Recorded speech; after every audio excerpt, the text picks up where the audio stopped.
तूफानी बारिश, सैलाब, कराची नदी। यहाँ पे इस्लामी इजलास तलब किया जाए ताकि सिक्योरिटी इंतज़ाम यहाँ पे मौजूद होना चाहिए। लोग अपनी मदद आप ही तहत कर रहे हैं।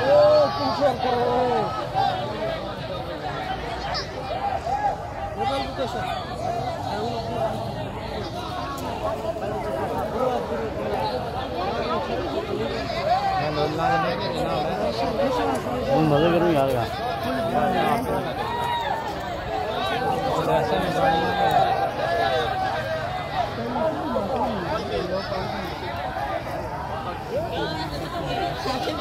Gracias.